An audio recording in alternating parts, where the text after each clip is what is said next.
Exercise number 5.1, question number 3. Indicate the solution region of the following systems of linear inequalities by shading. Part 1 है 2x minus 3y less than equal to 6, 2x plus 3y less than equal to 12, y greater than equal to 0. Solve करेंगे part 1 को. The associated equations are 2x minus 3y equals to 6.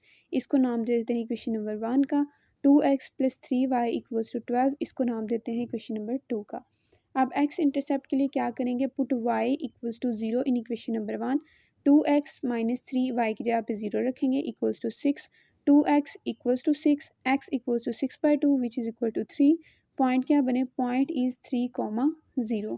y intercept के लिए क्या करेंगे, put x equals to 0 in equation 1. 2x की जगह पे 0 रखेंगे, minus 3y equals to 6. Minus 3y equals to 6, y equals to 6/-3 which is equal to -2.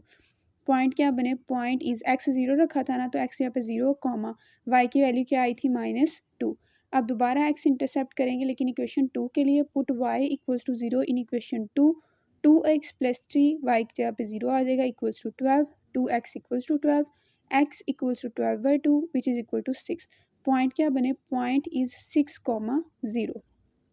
अब y intercept के लिए put x equals to 0 in equation 2. तो 2x यहाँ पे आ जाएगा 0 plus 3y equals to 12. 3y equals to 12, y equals to 12/3 which is equal to 4. Point क्या बने, पॉइंट इज़ 0,4. अब टेस्ट पॉइंट के लिए पुट 0,0 इन.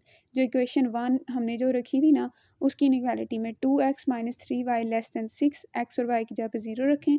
2 0 माइनस 3 0 लेस दैन 6. अब 0 से मल्टीप्लाई होकर ये लेफ्ट साइड वाली वैल्यू 0 ही हो जाएगी. 0 less then 6 which is true, क्योंकि 0 जो है वो हमेशा 6 से छोटा ही होता है. ट्रू है तो graph of an inequality 2x minus 3y less than equal to 6 will be towards your region side. No put 0,0 in. 2x plus 3y less than 12. 2x की जगह पे 0 प्लस 3y की जगह पे 0 लेस दैन 12, तो 0 less than 12 which is true. ये भी true हो गया. तो graph of an inequality 2x plus 3y less than equal to 12 will be towards your region side. ये जो ऊपर उन्होंने हमें दिया ना y greater than equal to 0, इसका मतलब ये है कि y की वैल्यू हमारे पास पॉजिटिव हम लेंगे, 0 से बड़ी होगी, क्योंकि 0 से छोटी वैल्यू तो नेगेटिव में चली जाती है ना. अब ग्राफ बनाएंगे, x axis negative x axis, y axis negative y axis. इस पे जो पॉइंट निकले हैं उनको रखेंगे. एक हमारे पास पॉइंट आया 3,0 जो कि यहाँ पे बनेगा, x एक्सिस पे 3,0 आएगा और 6,0 भी x एक्सिस पे. उसके अलावा 0,4 और 0,-2. इन पॉइंट्स को लाइंस के ज़रिए ज्वाइन करेंगे. अब एक लाइन बन गई हमारे पास 1, दूसरी लाइन बन गई लाइन 2 ज्वाइन करने से. अब जो लाइन 1 थी उसका आंसर क्या आया था, ट्रू. तो उसको invert the origin, towards the origin, origin की तरफ शेड करेंगे. दूसरी लाइन भी ओरिजिन की तरफ ही शेड होगी, तो ये हमारे पास कॉमन रीजन इसका शेड हो जाएगा.